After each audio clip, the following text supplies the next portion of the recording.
Warning, incoming game over. Warning, incoming game over. Hello everybody, welcome back to Game Over Ottawa, and technically also Game Over Winnipeg here tonight. Unfortunately, we were not able to have either of our Jets hosts joining us, but I am happy to be joined by Mike. How are you doing tonight, Mike? Doing okay, despite the result. Obviously, I feel like out of the two of us, I'm probably gonna be a little bit more of the Sens biased person today. I don't really have the jersey in the background as you do, but I feel like even with the game today, it's unfortunately the expected result out of the two teams' form recently. Yeah, going into this one, it was just kind of feeling like a scheduled loss, especially with how the Senators lineup specifically looked tonight heading into this game. And yeah, Jets with their 11th straight victory, which is just ridiculous, and Sens with their 5th straight loss, which is extremely worrying at this point of the season. If you're going to be having losing streaks this long in like February and almost March now, that's going to make it real tough to make the playoffs. So we'll definitely get into that with how much the Sens are struggling. But before we do that, I just wanted to start off tonight's show by giving some love to the Winnipeg Jets, since there is no Jets broadcast from us at Game Over Network here tonight. So show them a bit of love. I put the Jets jersey behind me to pretend that I am impartial for this show. But I pulled some interesting stats about the Jets' 10-game win streak, which is now an 11-game win streak, of course. And it's just crazy how dominant they've been. Like, they had that wicked start to the season. I think it was like 15-1, and then they slowed down a little bit, and we were kind of wondering if that was like a flash in the pan. But then they're just red hot again. And over the first 10 games of this win streak, they scored 40 goals and only allowed 20. So when I saw stats like that, it was like, okay, the Sens definitely like have no chance at all here tonight. And pretty much the way that it played out reflects those stats. 4 goals for the Jets. They've been averaging 4 goals a game over this whole win streak, and only 1 goal against, as the Sens were not able to muster any offense. And the one thing, though, that's a bit of a positive for the Sens in this game is that the Jets' power play has been absolutely ridiculous lately. It's been 34.8%, best in the league during this stretch of the 10, now 11 game win streak, and that's actually higher than their power play average for the season. So their power play has been getting better and better as the season's gone on. But the one high point for the Sens here tonight is that the Sens were actually able to kill off all of the penalties, and there was a lot of them in the second period. Just to throw it to you, Mike, the one positive tonight for the Sens was that penalty kill, shutting down the wicked Jets power play. Yeah, I feel like the Sens really had a brief moment in the second period where they scored that goal from Stutzla and Shabbat, and then those penalties came by, and every Sens fan was just like, okay, here comes the next 2, 3 goals and us being completely shelled. But that didn't happen. We actually had a really good PK. I feel like Zub, who obviously someone who you really don't necessarily look at as someone who has to stand out, really stood out on the PK because he just was playing great at the top of that triangle, covering those cross passes and making sure that the chances were pretty limited. And then also I want to shout out Ridley Gregg because I think those two are the most notable players on the PK. And though that they really gave the team a chance to win defensively, I guess, if you want to point out that way. Like, I feel like they had pretty good games defensively, the both of them. And that was definitely one of the positives. And the funny thing is, even with the stats you mentioned about the Jets power play, I also remember seeing something on the broadcast for, I think I was watching the Sportsnet broadcast, and they mentioned how very recently, over the past 7 power plays that the Jets had, and that was before the 5-on-3 and 5-on-4, they were over 7. So even though they've been doing great, it's like a very, very recent, they hit a little bit of a stumble. And Sens fans are familiar to that. We had a great power play early on this year, and then it kind of had moments, like 2 or 3 game stretches where it would just die out, and then it would, peak back up again. So I feel like it's one of those things where, yes, you can point to it as a good sign for the Sens, but you could also point to it as a sign for the Jets where it's like your power play is the best in the league, your power play didn't have a great game, and you still won completely, like, almost a no-doubter. So Yeah, you're totally right about that too, because the last game was against the Sharks, and the Jets actually didn't even score until the final like 20 seconds of that game to tie it up and then win in overtime. So you're totally right that obviously the power play was over in that game. And it's just funny how good the Jets are, that their power play is so good, but they can still win in like commanding fashion like they did tonight without even scoring on the power play. Yeah. So that's a very good point too. And speaking of that last game too, another key thing about the Jets' win streak that I've been really impressed by is they've had some clutch performances to pull out wins when you wouldn't expect them to. They got overtime and shootout wins against Colorado, Washington, St. Louis, and San Jose, and those last two games, late game-tying goals in both of those, and then they go on to win in extra time. So it wasn't needed here tonight, but they've been winning in tons of different ways over the win streak. They've been scoring a lot of goals in some games. They've had some nail biters as well. So I think shout out to the Jets for that as well. And then the other thing I wanted to note about the Jets that really impresses me is over this 10-game win streak, their whole top six is really close together in terms of production. It's not just like one or two superstars totally like blowing everyone else out of the water in terms of point production. Gabe Vilardi has 12 points in the 10 games, so not counting tonight. I don't know how many points everyone got tonight, but then the rest of the top six behind him either has 11 or 10 points. So they're all point per game over that win streak. And specifically, the name I want to point out in there is Vlad Nemestikov, because he usually isn't in the top six. Usually it's Adam Lowry. The first 8 games of their 10-game win streak, which obviously they won all of them, was without Adam Lowry at the 2C position. And former Senator Vlad Nemestikov has stepped up and been able to go point per game in that position. So I just wanted to point that out, that a former Sen is playing a pretty big role on the Winnipeg Jets, and that's without even mentioning Dylan DeMello either. Yeah. And just as an update for those who are interested, sorry, where is he? I know he's somewhere here on this list. Velarde had 1 assist this game. I think he only had the assist. I believe it was on the first goal. I could be wrong. But it was one of those games where, yeah, you can kind of tell that the flow of the lines from the Jets was great. Like, there wasn't really any weak line tonight. Like, yes, maybe some of the lines weren't producing the same forecheck and the same offensive firepower, but all of them were like, at least good defensively. And that's really all you need, and it just goes to show how good the Jets team is. Mm-hmm. And then the last stat that is really amazing about the Jets, and this is pretty much the key to all of their success, I think, is they are now 32-0-1 when leading after 2 periods. So obviously defense wins championships, and it wins regular season hockey games too when you have that insanely good shutdown ability. And of course, Connor Hellebuck makes that easy as well. That's a huge impact on the ability to do that. But also, it's funny tonight with that ridiculous record of the Jets leading after 2. You put that up against the Sens, who are now 1-20-0 when trailing after 2 periods. We knew exactly how tonight's third period was going to go before anything even happened in it, right? Yeah, it's just a shame to see that even though the Sens have changed so much over last year to this year, they seem to be the exact same in the same merit of they cannot do comebacks. They're not a comeback team. If they are a comeback team, it's usually limited to a period. Like, they might go down early in a period, like the first period, and then might come back within the period, or same thing in the second. But if it's the third, cut it, game's over, usually.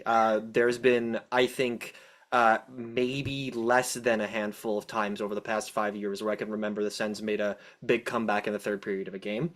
And it's just frustrating because the team has progressed so well this year, and yet they're still the same in small aspects of the game.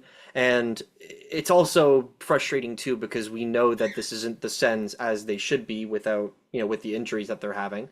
But the games don't care. Your opponents don't care whether you have more injured opponents than you normally have or not. All that matters is you win the game. And the Sens are unfortunately another check in the Jets' win streak, which is a shame, but at the same time, it's unfortunately expected.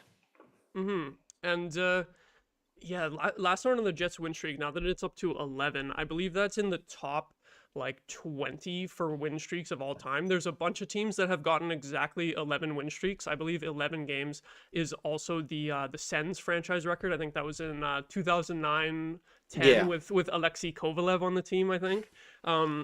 So the Jets, they might just keep rolling and they might just get close to, I think 17 wins is the all-time by the Pittsburgh Penguins. It's either 17 or 18. So they are climbing the ranks. And even if they don't reach like the best win streak of all time, if they win 3 or 4 more, that's going to be like into the top 5 of the best win streaks of any team in NHL history. So it's just really, really awesome to see what the Jets are doing. And yeah, in terms of like that third period shutdown ability, it was really interesting to me tonight that it wasn't just like the Jets sitting back the whole time too. And some of this might be the Jets being such a better team than the Sens and the Sens not having some of their top offensive players, but it was also the Jets like continuing to push for offense in the third period. A lot of the play was in the Sens defensive end in the third period, despite the Sens being the ones who were desperate for goals, and it ended up being Corsi in the Jets' favor in that third period, which is not what you want to see when you're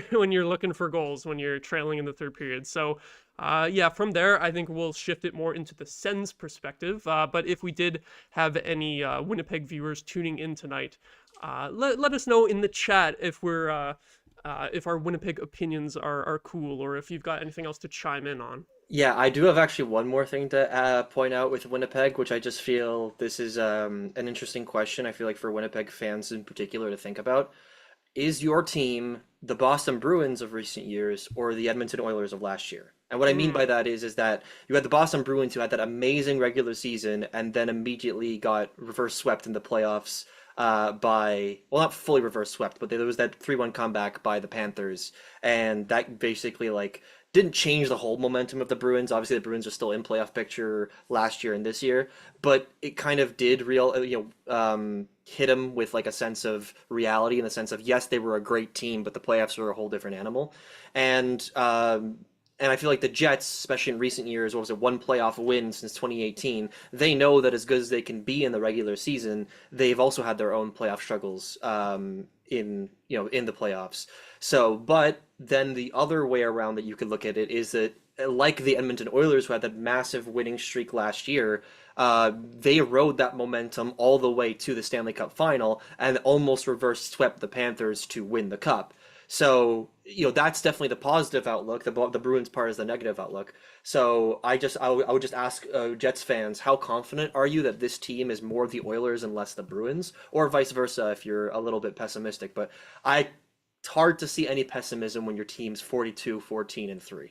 Yeah, you're right, though, that's the main question with the Jets as they head into the postseason, because the last 2 years, they had pretty good regular seasons overall. Not as good as this year, obviously, but they got bounced in 5 games in the first round both years. I do wonder if having the way better regular season this year might actually work out in their favor to be able to face a wild card team. They should face the 8th seed this time, whereas the last 2 seasons they had to face Vegas and Colorado in the first round, which is tough like matchups. That's like the 2 toughest possible matchups that you could get in the West, pretty much. Definitely, especially for playoff time too. Like, exactly. Vegas was lowly rated, but they have a perfect team for the playoffs. That's how they've been designed. Exactly. So yeah, if there is any Winnipeg fans tuning in, let us know in the chat what you're thinking about your team's playoff chances this year after this amazing regular season, or if you're watching after the fact, after we are live, leave a comment down below. Let us know what you think about the Jets' playoff chances. Now, before we shift more over to the Sens perspective, just going to give a quick ad read for Hyperdrive Hockey. Shift into Hyperdrive and get ready to have some fun with your new source for all the biggest stories in hockey, bringing a unique style of broadcasting and commentary with a Quebecois flavor. Hyperdrive Hockey combines top-tier hockey analysis, big stories, pop culture, and a damn fun atmosphere that will drive debate, make you think, and more. Join Max, Daphne, and Kevin every Monday and Thursday for your fill on the hockey world. And they were on a break for the Four Nations. Not sure when exactly they're coming back, but probably next week at the earliest, as far as I've heard. So take a look for that next week, potentially, for Hyperdrive Hockey's return. You can watch Hyperdrive Hockey on the Game Over Network channel on YouTube. Subscribe to the podcast on Apple, Spotify, or Amazon. And you can also head to our website, thegameovernetwork.com, for more. So, yeah, into the second segment. Now that we've given some love to the Winnipeg Jets, I think we need to give a little bit of vitriol to the Ottawa Senators. Not because it was a horrible game or anything, I'm not mad. I think I said this to you right before we started, but it's like, I'm not mad, I'm disappointed. And it's tough to be disappointed considering what the circumstances for this game was, but it kind of feels like I expected nothing and I'm still let down. Just because I feel like the team played pretty well, but it was just these small mistakes that ended up being big mistakes in the end because they end up in the back of your net. It was sort of like mistakes that you could get away with, but you didn't get away with them in this game, and it just gives the Jets an early lead and they just cruise to a victory. So I'll throw it to you. Where do you want to start with how you thought the Sens played tonight? I think that the Sens, if you were to look at the whole game as a whole, played as you think they should, considering the circumstances of their offensive injuries and the opponent they faced. But if you were to watch the game from start to finish, this is a game the Sens lost, as opposed to the Jets won. Like, as much as we gave our flowers to the Jets earlier, they capitalized off the chances that they needed to and scored that empty netter. If the Sens hadn't started the game the exact same way they started the game against Montreal, with one of their top six making a really bad giveaway, leading immediately to a goal against, and then the opponent scoring once again in the next, I think it's 2 minutes, it was beat for beat the same thing would happen against Montreal, except the players changed from Batherson to Stützle. Now, Batherson's a topic we're probably going to talk about more in detail in the future. But I feel like Stützle, obviously, I'm not too mad at him because he is, along with Sanderson and Chabot, the offensive focus right now with the injuries they've gotten. So yes, he has more pressure on himself, makes more of a mistake, that leads to the 1-0 goal.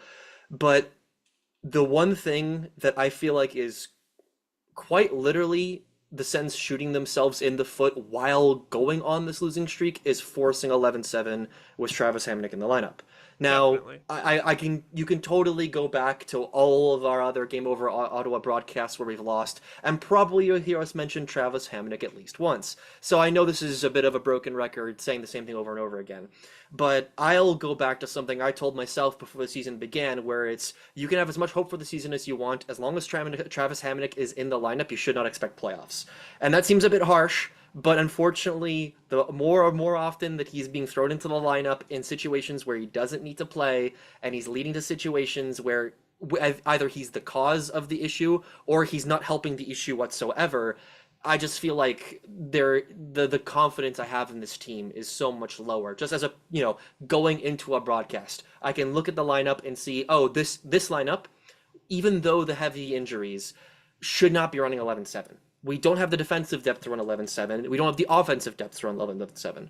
Oh, well, if you don't have the offensive depth, you need to run 11-7. I would argue, well, you should at least try some of the players in Belleville that are proving themselves, like Stephen Halliday.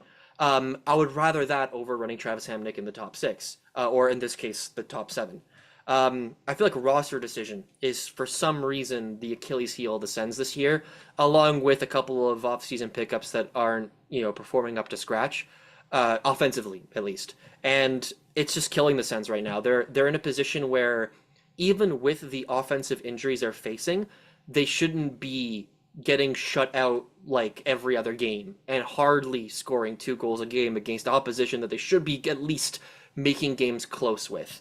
Like, that's the thing, because even before all these guys got injured, we were still getting shut out frequently. Yes, that was before we had the whole top six in the lineup at that point when we were getting it was shut out in back-to-back games, right, against Boston and New York. We had the whole offensive lineup in there, and it still wasn't enough offense. So if you go 11-7, and especially while missing 3 of your top 6 forwards, it's not surprising that we only scored 1 goal, especially against Connor Hellebuck. Yeah, and then add on to that the fact that Tyler Clevin got injured this game. Now you have even more defensive depth gone. It's just such a bad circumstance for the Sens, but their coaching in terms of the roster decision, like that on its own is hurting themselves to the point where they have to overcome not only their opponents but themselves, which is just too much of a problem you have to face every day, especially whenever your goal is to get into the playoffs. And I'll say this until the day I die, and it's absolutely nothing against him and him as a person. But if you have Travis Hamonic in your top 6, you will not make the playoffs. There needs to be a change here, whether it's a added defensive depth, scratching Travis Hamonic, since yes, you can't set him down because of his contract, but you can at least scratch him. And not to mention also looking for offensive depth in the sense of like scoring depth. I feel like the Sens have a good amount of defensive forwards that can play Travis Green's system and do just fine. Because as we said, the game today wasn't horrible. It wasn't the Sens getting shelled for all 60 minutes. Like they had good stretches of the game, they just weren't finishing, and they need more of those finishers. Yeah, and not to mention the fact that you had the pair of Travis Hamonic and Matt Palo at times on the ice. And I not was to gonna mention bring that up. The funny part is that you called that that's out. criminal. You That's called that criminal. out to me before Tyler Kleven got injured, and then as soon as Tyler Kleven got injured, I was like, "Oh no, we're gonna have to watch that pairing for the rest of the game." Yep. And it's like, and they had already conceded, I think, on their first shift together. I think that was the Winnipeg Jets' second goal in the first period. So it's just that worries me too as well, with this team already like having no cap space to be able to like call people up and send anyone down either, or being able to send anyone down, like you said, because of Hamonic's no move clause. It's like, are they even going to be able to call up a left D? Or are we just gonna have to watch Matt and Paolo and Hamonic play, one of them playing on their offside? Are we gonna have to watch that for the next couple of games? And like maybe JBD can come back, but I think they need to send a forward down to even have cap space to take him off of injured reserve. So it's a mess right now. And I feel like, unfortunately, one of the biggest, like, if you were to point to a player who is basically summarizing the issues in terms of the offensive scoring and some of the lackluster defense in the Sens right now, it's Drake Batherson. And I feel bad for him too, because if you were to look at his season from a wide angle here, he's having a really good year. He's having one of his best years he's ever had. But if there's one thing that was very true of Drake Batherson in the past, and it seems like something that he still is, unfortunately, something we were hoping he'd grow out of, was that he's an extremely streaky player. He'll have weeks where he looks like he deserves to be on the top line for the Sens, and then there'll be just as long stretches where he looks like he's an AHLer. And I hate that, because we all know he's talented enough to be a top 6 player in the NHL, but this stretch pre-Four Nations break and post-Four Nations break, we're just seeing exactly why Drake Batherson is just like, he's not playing as strong defensively as he has in the past. He caused that, obviously, that big mistake that led to the first goal against Montreal the other game. But even this game, he was just invisible, and even when he was visible, it wasn't for positive reasons. There were 2 long shifts towards the end of the game where Drake Batherson, if he cycles the puck and keeps on playing for maybe a jam your goal, the Sens could have another high danger chance, but instead he fires a long range wrister because he knows he has the opportunity to snipe a shot, and it just immediately gets deflected out of bounds, plays over, there goes all your momentum. The Jets get new players on the ice, and of course the Jets are going to shut things down like they always have. It feels bad to harp on him, because I know he's a great player and I love him as a player too. But Drake Batherson is really one of those players that needs to step up, especially because we know Stützle stepping up. He had the assist, so he's still continuing that point streak he had. Giroux, he's extremely old for the team, and he's still at least producing in elements of, like, he's still at least neutral defensively, he's winning a lot of face-offs, and he's still driving some of the offensive play. Chabot and Sanderson are doing everything they can, but Batherson is very much the person here where you look at him, as with the injuries, as like, you need to step up, and he's shrinking.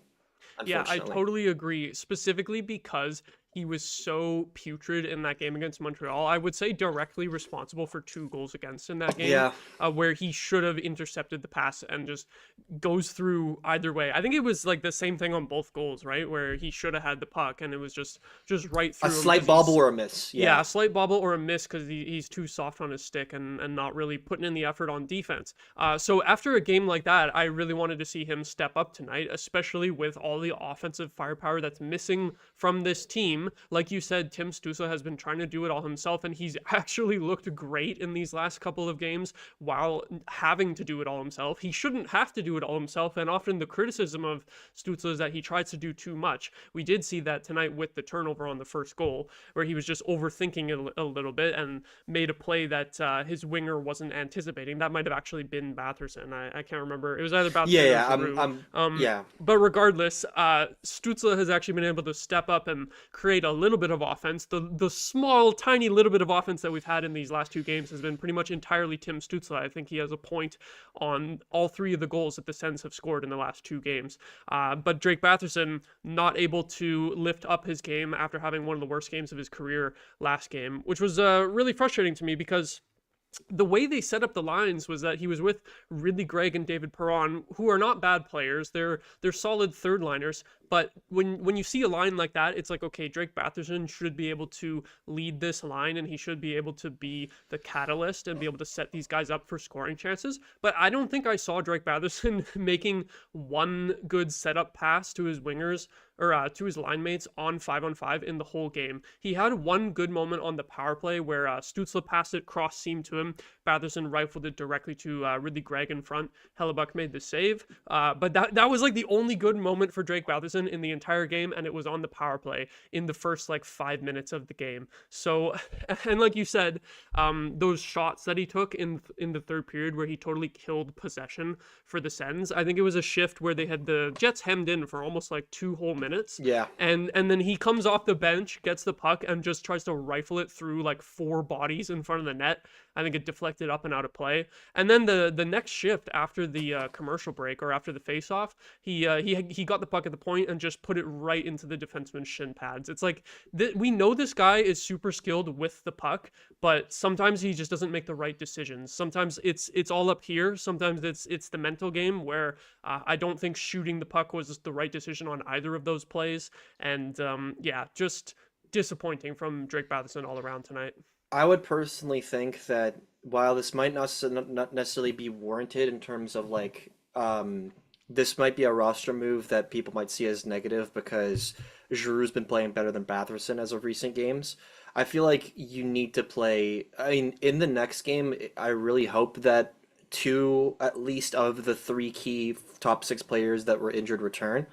But if for some reason these day-to-day, which are actually month-to-month injuries for the Sens continue as they are, I feel like you need to put Stützle and Batherson for both of their sakes to give Stützle an opportunity to play with someone who can also potentially drive play, but also just to help Batherson because I feel like him playing with Perron and Gregg is one of the reasons why he's not having a great time, because Batherson has never been the guy to you give the puck and he produces entirely on his own. He's very much a duo kind of player where he plays well with a specific other player. Like he played really great with Stützle in previous years. He's played really good with Norris in previous years as well. Yeah. But because Norris is out, because Tkachuk is out, I feel like the duo of Batherson with Gregg or Batherson with Perron, that's not going to lead to anything, right?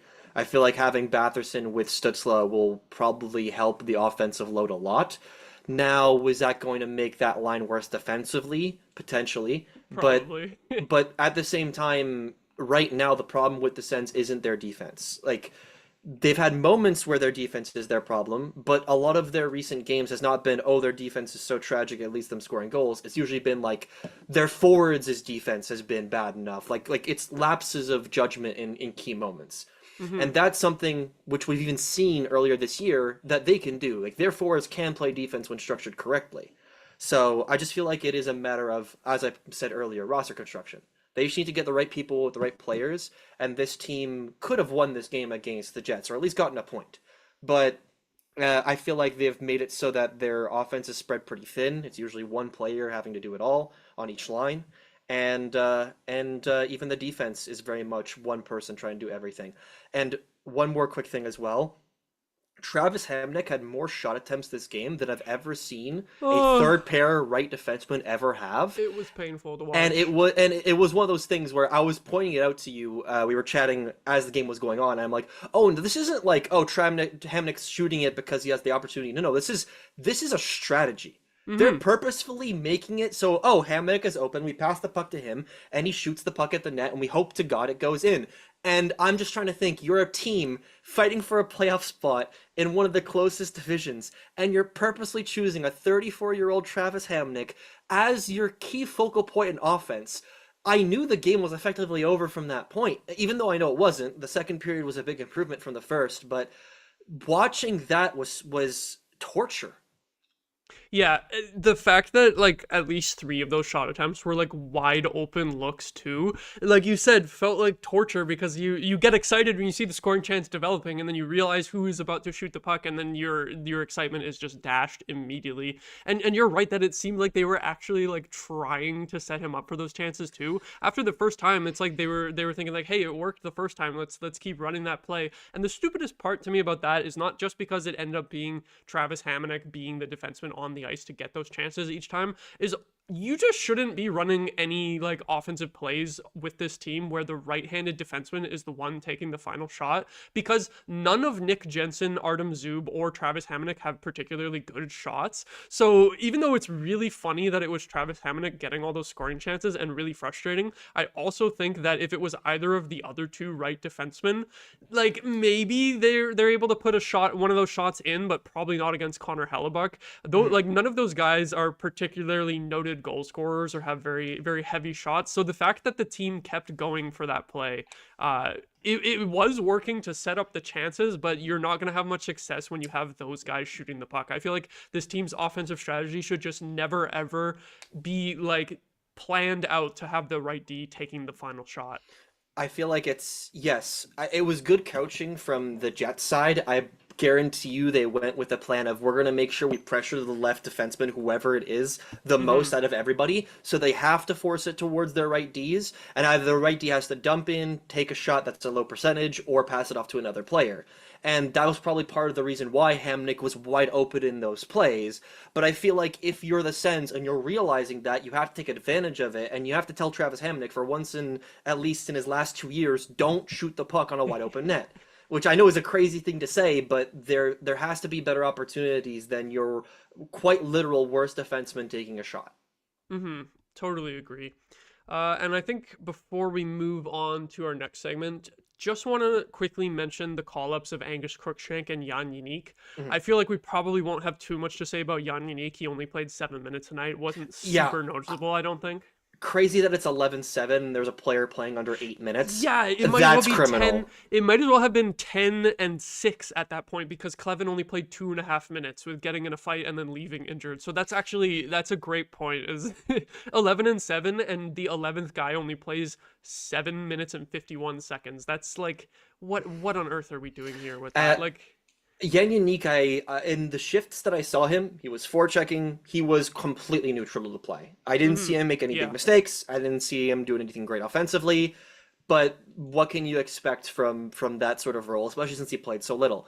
Crookshank, there was a little bit more of. Obviously, he played a little bit more. And he did, again, like Jenik, he was very much a net negative kind of player in that game. I didn't see him, like, there was some plays that he helped, kind of keep forechecking and cycle it. He did do better than Jenik did.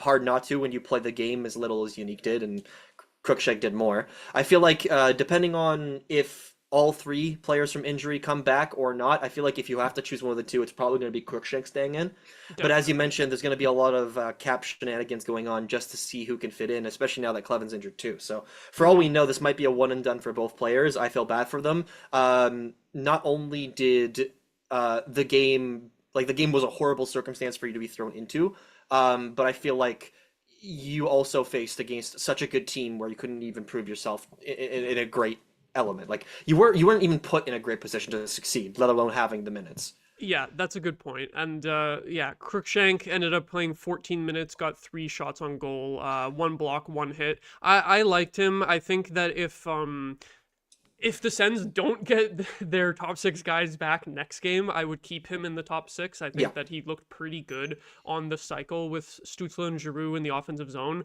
And to be honest, just going back to what we were saying about Batherson, there was a couple moments where Coach Green put Batherson onto that line in place of Crookshank, and every time that he did, they generated absolutely nothing. And it just pissed me off. So Crookshank looked better on the top line than Drake Batherson did, and pretty much better than Drake Batherson did all game too. I think Crookshank does deserve a top 6 shout, just because he was a great player in the AHL over the past couple of years, faced some major injuries, came back, worked himself back up to a great AHL player, and he's old enough now in the point where you need to at least find out, is he a consistent NHL player or not? And if there's one thing I feel like some coaches in the NHL are still kind of stuck in their old ways about, I won't say Green is this way. We have yet to see him really work with a lot of Sens youngsters, especially because the Sens have had the key youngsters. They're, Stützle, Batherson, Norris, Kachuk. I feel like we need to try Cruikshank, potentially Halliday, probably only on injury, but especially Cruikshank. We need to try him in our top six for a 5-game span, if allowed with injury. Because if there's one person I know is not a top six forward right now, whether it's his fault or not, it's David Perron. Yeah. He's fine defensively. He's probably a lot more comfortable, I find a lot more comfortable him being in that third line role.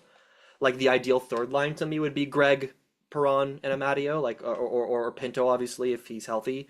But I just feel like having Perron the top six kills offense, and he even missed a pretty good chance today, which would have brought the game a lot closer.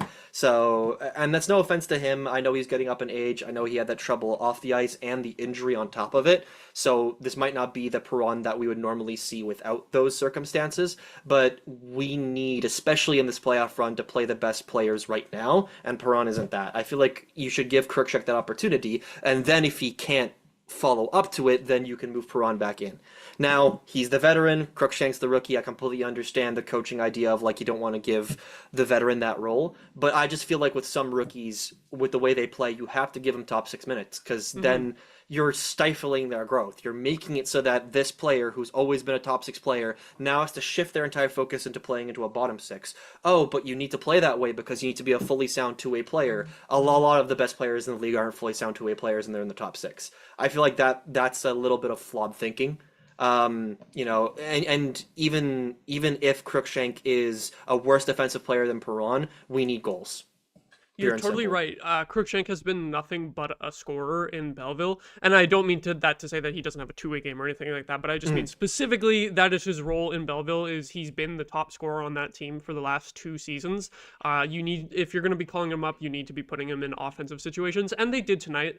I thought he looked pretty good, and like you said about Perron, even when this team is fully healthy, we still often end up with one of Gaudette or Perron or really Greg moving up on the left wing in the top 6. So especially with the trade deadline coming up, give Cruikshank a few games here. Give him the next couple of games in a top 6 spot, especially if the guys who are injured are not ready to come back, because who knows what's up with that, and we'll get into that in the next segment. But if there is more opportunity for call-ups to play over the next few games before the deadline, see what you got in Cruikshank, because I think he showed pretty well today, at least enough to get another game or two, I think. And we'll see, though. We'll see, because the rumors are, at least, that all 3 players are expected to come back because of how they've been practicing recently. All of them have at least been on the ice. However, as we've talked about before and we'll talk about in the future, that's not even close to a guarantee this year. Yeah, exactly. So we'll get into that right after another ad read. If you're looking for ways to help an upstart media company employing over 30 young journalists and analysts across Canada, and if you have a few spare bucks lying around, you can head to our Patreon page at patreon.com/The Game Over Network.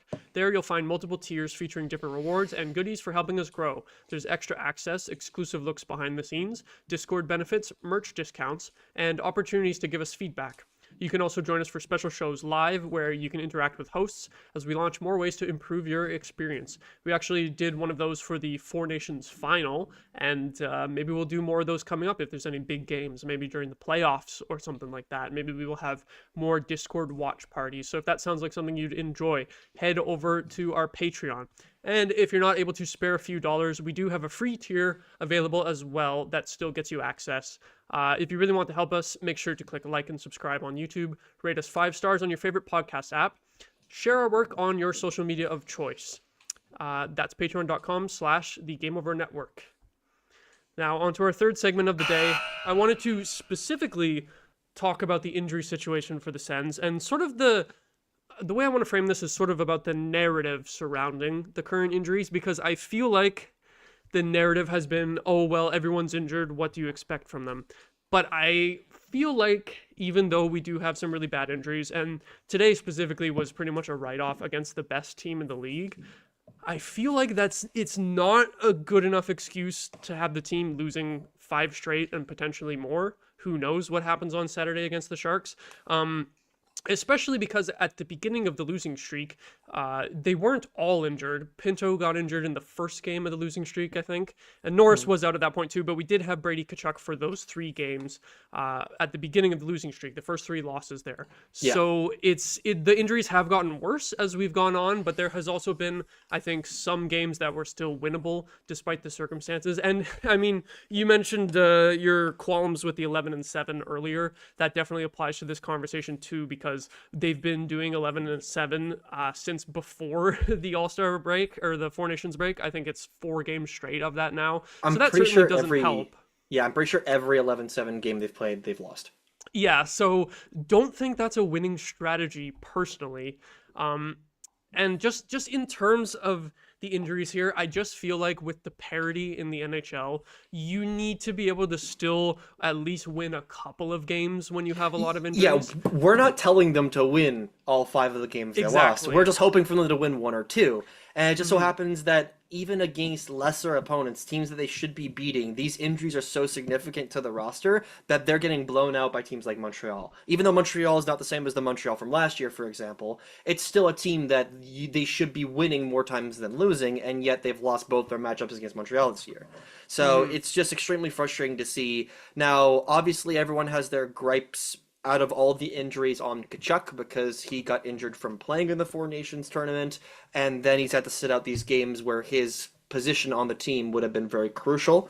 And it's clearly affecting the team in terms of their spirit, I feel. Not only is he the captain, so obviously he has the C on his jersey, he's going to be showing more emotion if he was on the ice, but I feel like something that's been really pissing me off recently is the fact that, and this isn't even against the Tkachuks, this is just something as a Sens fan I find slightly it irks me, is the fact that Brady and Matthew are doing these tours on podcasts and stuff as like, oh, we're the 2 big faces of hockey with how we played in the Four Nations tournament. We're rough and tumble. We're the Bash Brothers of hockey.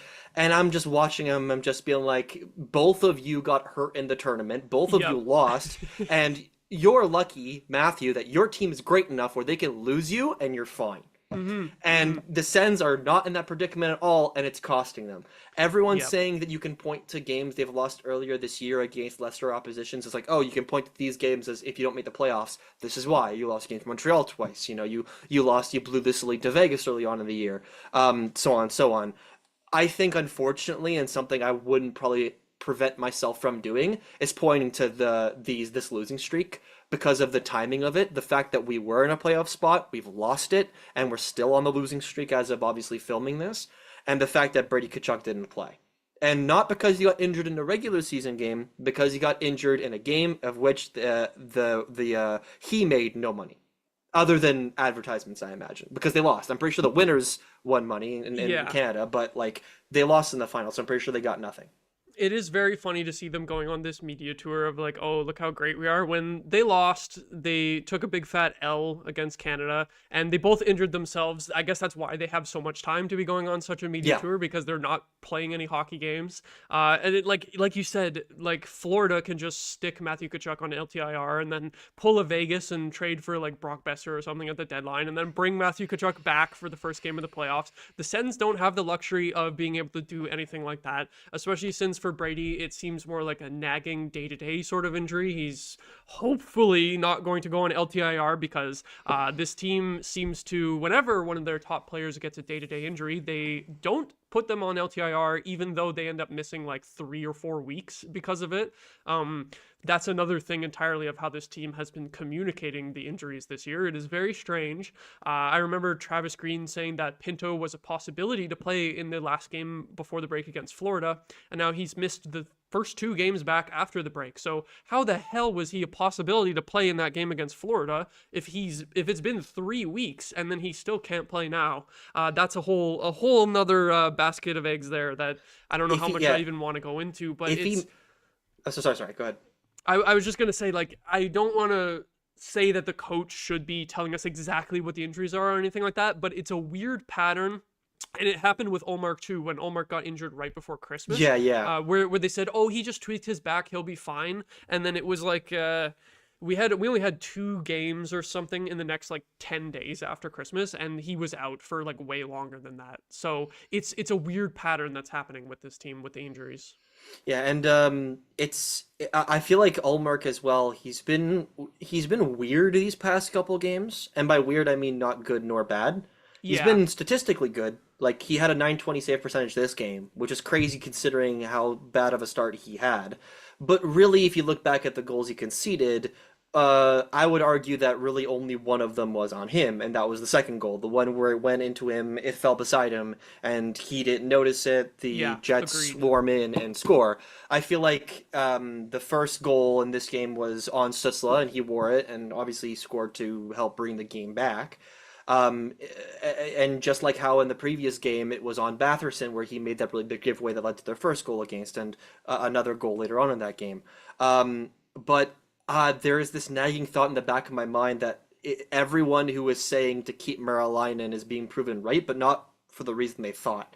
Everyone thought they should keep Meriläinen and send Forsberg down, but in reality, at least in terms of recent performances and how good Meriläinen was before he was sent down, and unfortunately he faced a collision in today's Belleville game, or was it today or yesterday? I remember he faced Whatever the last game was. yeah, either way, he was injured in their last game, and now so Sens don't even have that opportunity to use Levi if Ullmark needs a break. So I feel bad, though I know that Ullmark should, in theory, get better over these next couple games and continue to steadily improve. And that's why we didn't bring him up earlier. He wasn't like the reason they lost. I was a little annoyed with the fact that he conceded those first 2 goals so fast.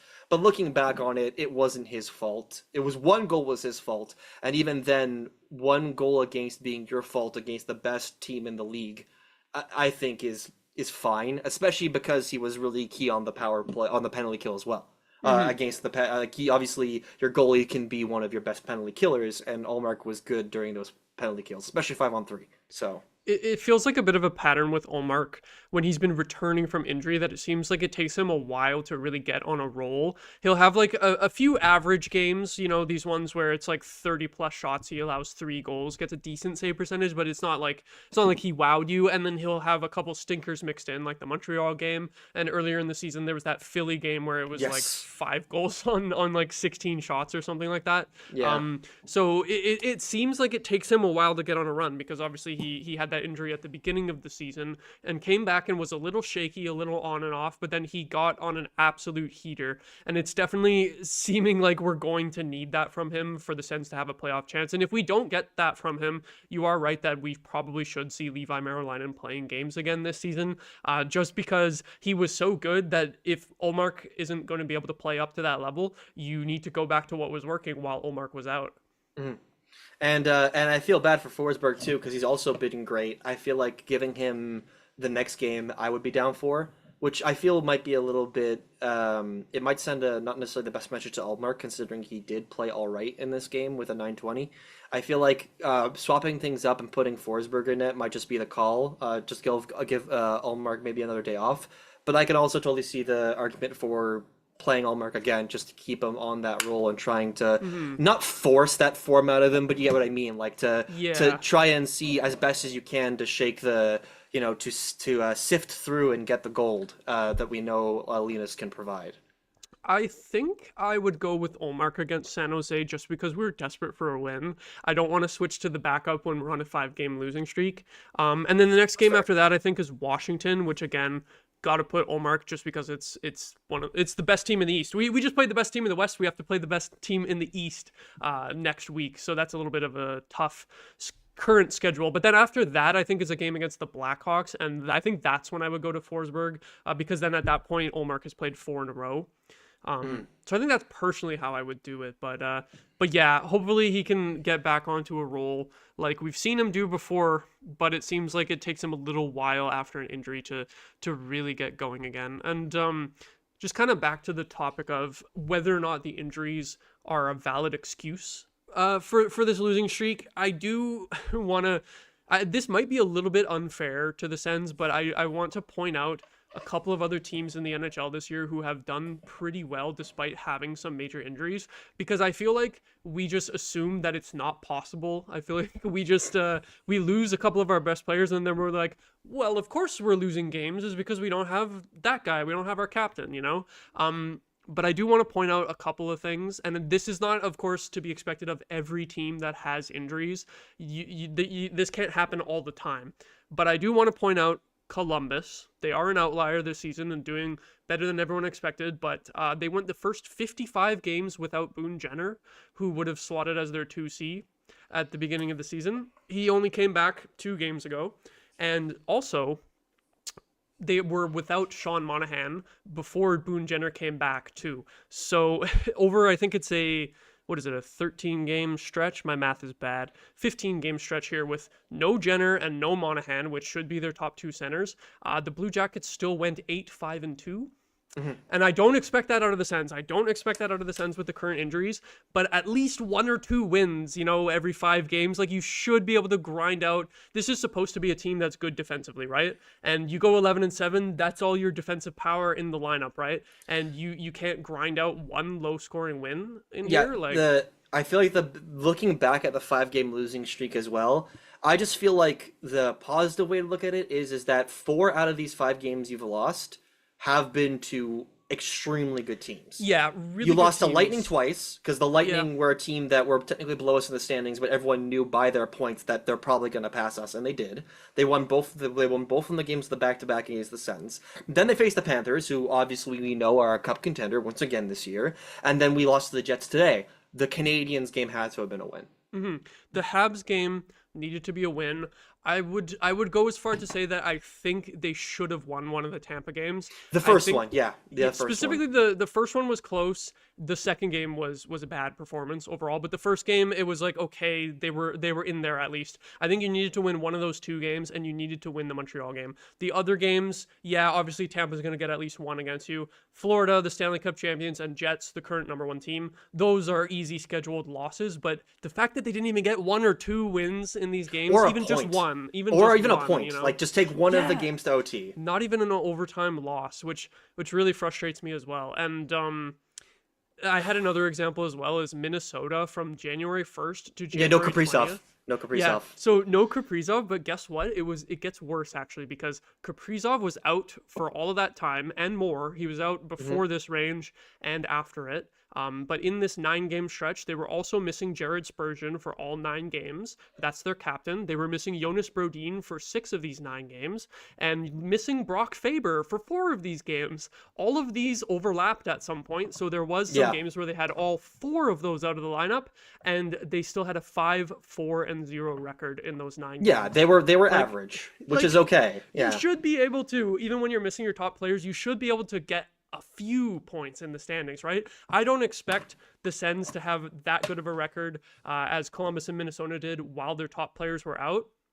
But you need just a little bit at least. I think I said this at the beginning of the show, but you can't be losing 5 in a row at this stage in the season. And I guess probably just to shift it into sort of wrapping things up here tonight, that leaves them in a pretty bad position in the standings at this point. Like, not bad overall, but bad considering where they were just before the break, and even like just before that, those 3 losses before the break too. Yeah, it's something that can't happen at this stage of the season. And if they don't beat the Sharks on Saturday, they're probably cooked.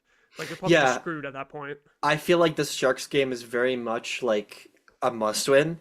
It could be the turning point for the season, either in a positive or negative way. Because then, like you said, we face the Capitals afterwards, and that's going to be a really tough game to beat. Not unwinnable, but obviously a really tough game. We've actually played the Capitals really good. Yeah, I was going to say, we've actually played good against the overtime Capitals. Games, so I do have a little bit of hope there, but it is, again, if these guys are injured, if these guys are still injured, you would probably consider that a scheduled loss. But the good news, though, the way you could spin it is if the Sens turn around their form, beat the Sharks, play the Capitals well, whether they win or lose. I'll just say play the Capitals well.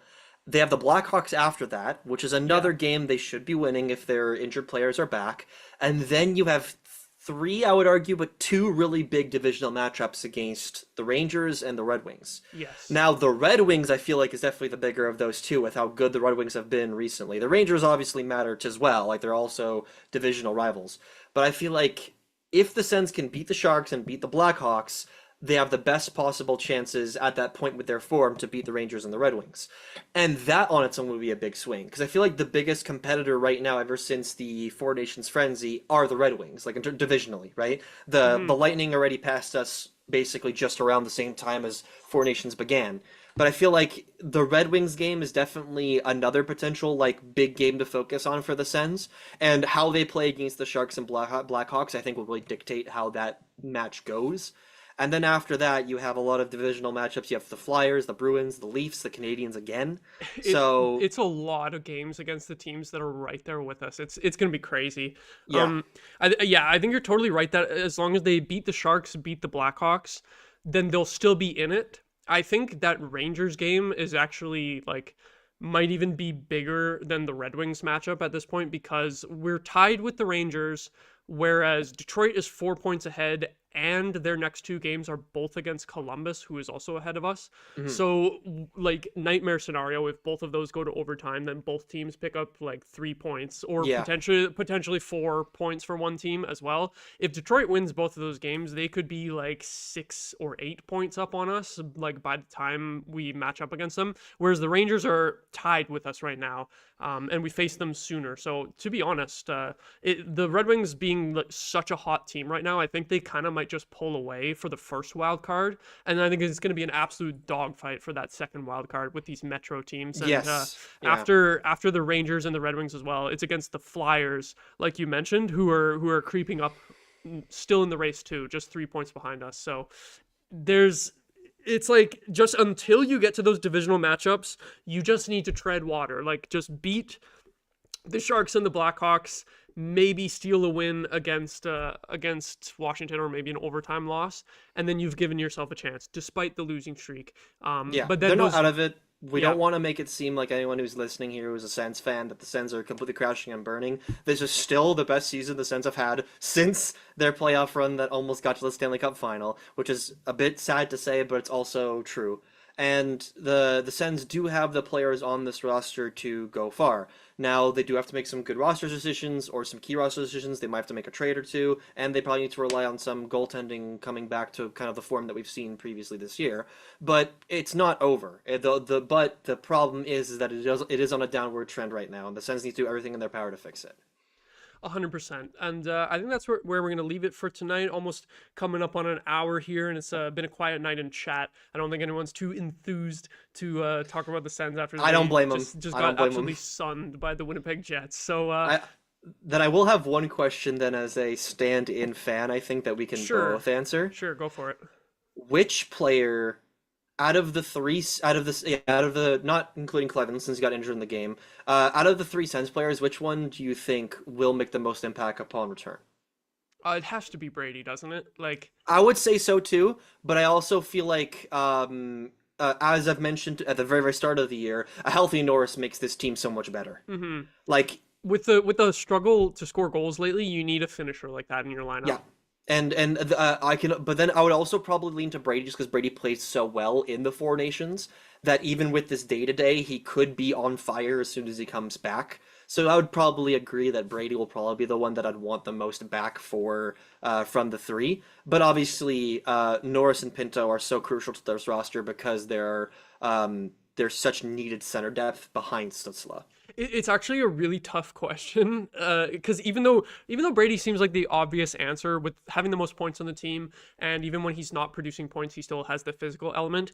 But Josh Norris and Shane Pinto are both so important to this team's penalty kill and defensive play at 5-on-5 as well. Defensive play 5-on-5, middle six centers. Yeah. So that's hurt the team as well over these last few games. So it's like honestly, like if Brady sat out another game and we had Norris and Pinto back, Like, I'd say that those two combined would be as good as if you just had Brady back. Yeah, right? that literally improves your middle six off the rip, right? Mm-hmm. You slot your Norris in your second C, you play him alongside Batherson. As I mentioned, the duo combination there should lead to Batherson playing better. And then obviously moving Pinto on the third line means that you don't have to play Greg as high up as you have before, or one person gets moved down, right? Yeah, and really, that Greg helps played out. 20 minutes tonight.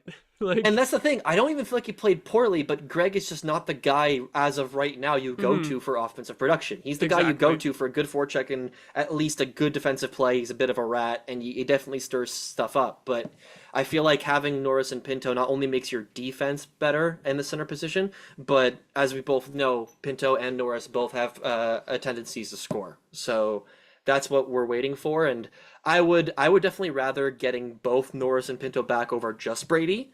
But obviously, if you were to pick just one player, it'd be Brady. yeah. So Yeah. fingers crossed that we can get at least one of those guys back. Like, after none of them played in the last 2 games, my expectations are low. So, like, just give us one. Just give us one of those guys back. Please, please, hockey gods. But that's going to do it for tonight. I will be back on Saturday to cover the game against the Sharks. Hopefully I'll get to cover a win. It seems like I damn near only cover losses this season. I would like to think that the Sens are due for a win in this matchup, but who knows? So hopefully we'll be able to finally celebrate a win on Saturday night. If you enjoyed, please come back for Saturday night and hang out with me after that game. Leave a like on the video if you enjoyed. Subscribe to the channel if you are not already. Have a good night, everyone.